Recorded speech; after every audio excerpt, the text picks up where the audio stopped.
नागराज जी, उस पर आपसे राय जानना चाहूँगा। पहला स्टॉक है पावर ग्रिड। आज देखिए लगभग 4.25% की तेज़ी यहाँ पर पावर ग्रिड में नज़र आ रही है। पिछले 5 ट्रेडिंग सेशन में 5% के आसपास जो है हिचकोले लेता हुआ ये स्टॉक नज़र आया है। जाहिर सी बात है कि ये जो एक मोमेंटम हमें देखने को मिल रहा है, ये जो ट्रेजेक्टरी देखने को मिल रही है, ये थोड़ा सा अट्रैक्ट भी कर रही है। तो पावर ग्रिड पे एक विशेष रणनीति दीजिए और ट्रेंड को भी अपने रडार में लाइए। ट्रेंड को इसलिए क्योंकि ये स्टॉक एक वक्त पे ज़बरदस्त करेक्ट हुआ था पिछले दिनों, और उसके बाद आज जो मोमेंटम है, जो 4% मजबूत होता हुआ ट्रेंड इस वक्त नज़र आ रहा है, क्या इस तेज़ी की सवारी की जा सकती है? तो पहले पावर ग्रिड और ट्रेंड, ये दोनों थोड़े अट्रैक्ट कर रहे हैं अपने मूवमेंट की वजह से। बताइए इन दोनों पे क्या नज़रिया बनेगा? जी हाँ, पहले पावर ग्रिड पे बात करते हैं। पावर ग्रिड एक रेंज बाउंड एक्शन के बाद आज अच्छा खासा एक अपसाइड ब्रेकआउट देने की कोशिश की है। डेली 10 और 20 डे ईएमए का जो हर्डल था, कई दिनों से वो अटक रहा था, उसका एक पार करने का कोशिश किया है। मेरे ख्याल से एक अच्छा खासा संकेत है। उसका सपोर्ट भी स्ट्रांग है। 310 के आसपास एक 200 डे ईएमए का जो सपोर्ट था, उसको सपोर्ट को रिस्पेक्ट करते हुए आज अपसाइड बाउंस दिखने को मिला है।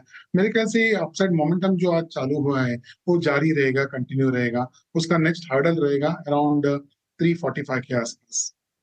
और दूसरा बात है ट्रेंड का।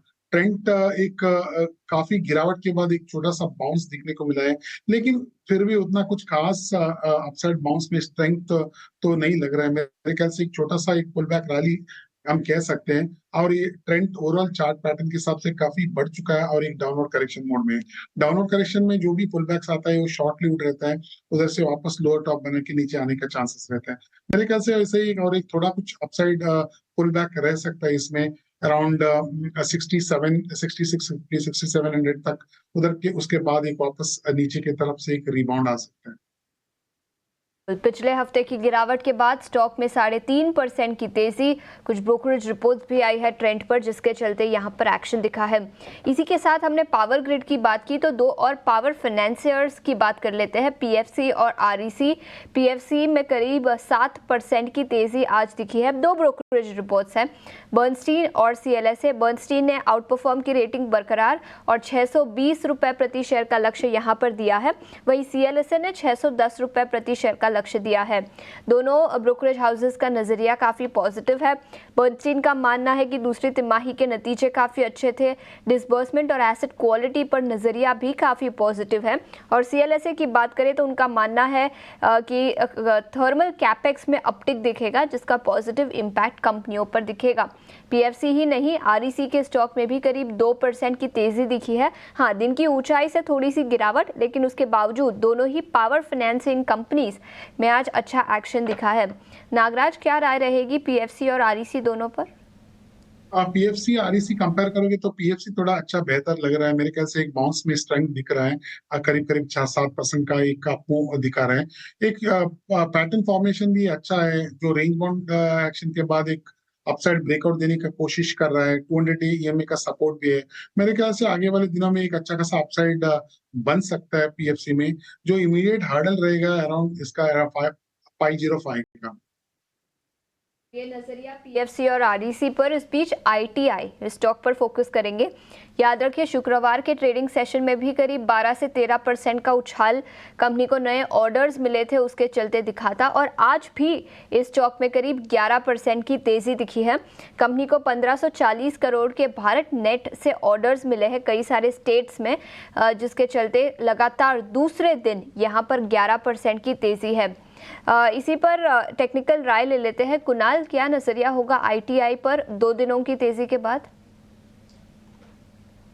बहुत ही बढ़िया मोमेंटम आईटीआई में हमें देखने को मिली है। पिछले 3 दिन में एक टाइम था कि स्टॉक 235 230 के लेवल पे ट्रेड करता था और आज 100 पॉइंट ऊपर है। यानी आप कह सकते हो कि पिछले 3 ट्रेडिंग सेशन में बहुत ही बढ़िया मोमेंटम ये स्टॉक में हमें देखी गई है। फिलहाल नई पोजीशन बना के चलने की सलाह तो बिल्कुल नहीं रहेगी, बिकॉज रिस्क रिवॉर्ड लेवल उतना फेवरेबल नहीं है नई पोजीशन बनाने के लिए। लेकिन जिनके भी पास ये स्टॉक पोर्टफोलियो में है, उनके लिए व्यू जरूर से रहेगा।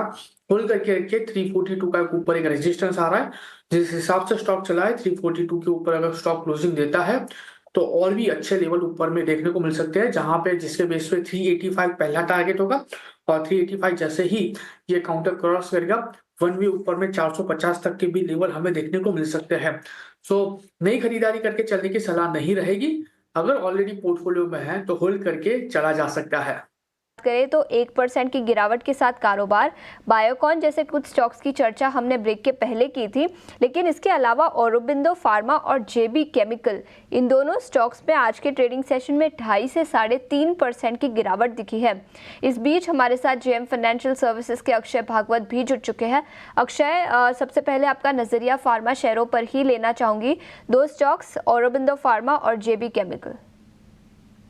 आफ्टरनून आशीष। तो फार्मा में आज थोड़ी सी जो है वीकनेस देखने को मिल रही है और स्पेसिफिकली आपने बात की है औरोबिंदो फार्मा की। तो एक सेलिंग प्रेशर कंटिन्यूसली बना रहा है। वीक ऑन वीक चार्ट्स देखे तो 1600 से लेके 1280 का रेट एक तरफा गिरावट है। तो अभी कहाँ से बाउंस बैक आएगा, कहाँ थोड़ा सा ये गिरावट रुकेगा, तो सपोर्ट एरिया करीबन 1200 पे है। डेरिवेटिव्स का ओपन इंटरेस्ट पोजीशनिंग पुट्स में भी 1200 पे है, तो और एक 50-70 रुपए की डाउनसाइड गुंजाइश है। तो फिलहाल बाय करने की सलाह नहीं रहेगी। जिनके पास है शॉर्ट टर्म नजरिया है तो कम से कम आपको 1200 के नीचे एक बार स्टॉप लॉस बना के होल्ड करना है। थोड़ा सा रिकवरी 1350-70 तक मिलेगा तो एक बार आपको एग्जिट ले लेना है। जेबी केमिकल्स की बात करें तो जेबी केमिकल्स में भी थोड़ा सा एक नेगेटिव प्राइस स्ट्रक्चर है, बट ये शॉर्ट टर्म के लिए है। लॉन्गर टर्म प्राइस स्ट्रक्चर अभी भी काफी मजबूत है। सपोर्ट एरिया करीबन 1700 से है, तो बने रहने की सलाह रहेगी। लॉन्ग टर्म का नजरिया है, थोड़ा सा टाइम देना पड़ेगा आपको। 1650 का स्टॉप लॉस, और अगर ये वापस उछलेगा तो 2100 का टारगेट, ये टारगेट्स से आप वर्क कर सकते हैं। कुल मिला के शॉर्ट टर्म में एक रेंज स्ट्रक्चर है। कोई नई ट्रेड की सलाह नहीं रखूंगा दोनों फार्मा काउंटर्स में। तो ये है राय फिलहाल दोनों फार्मा कंपनियों पर आपको मिलती हुई। चलिए कुछ और स्टॉक्स को भी अपने रडार पर ले आते हैं और चर्चा करते हैं इन्फो एज की। आज देखिए लगभग 4.25% ऊपर यहाँ पर इन्फो एज का शेयर नज़र आता हुआ। वहीं अगर हम इसी रेंज की अगर हम बात करें, इसी प्राइस स्ट्रक्चर में बात करें, तो एबीबी इंडिया को भी आपके रडार पर लेकर आते हैं। लगभग 2.5% की तेज़ी यहाँ पर देखने को मिल रही है। तो इन्फो एज और एबीबी इंडिया, ज़रा अक्षय बताएं क्या नज़रिया बन रहा है इन दोनों स्टॉक्स पे। जी, तो पहले इन्फो एज का मैं प्राइस स्ट्रक्चर देखूं यहाँ पे, तो बिल्कुल आज डे ट्रेडिंग में तो थोड़ा सा जो है उछला है स्टॉक। मेरे हिसाब से काफी बढ़त दिखने को मिली है डे ट्रेडिंग में, और ओवरऑल प्राइस स्ट्रक्चर भी काफी मजबूत है।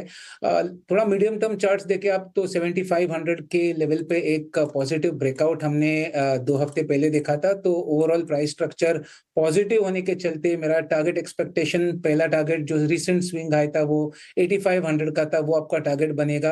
और थोड़ा सा और समय दे तो 9000 तक भी आपको दिख सकता है। स्टॉप लॉस में आपको गुंजाइश नहीं करनी है, थोड़ा लंबे स्टॉप्स के साथ काम करना है। मार्केट वॉलेटाइल है, तो 7250 के स्टॉप से बने रहे या बाय करे, ये राय रहेगी इन्फो एज में।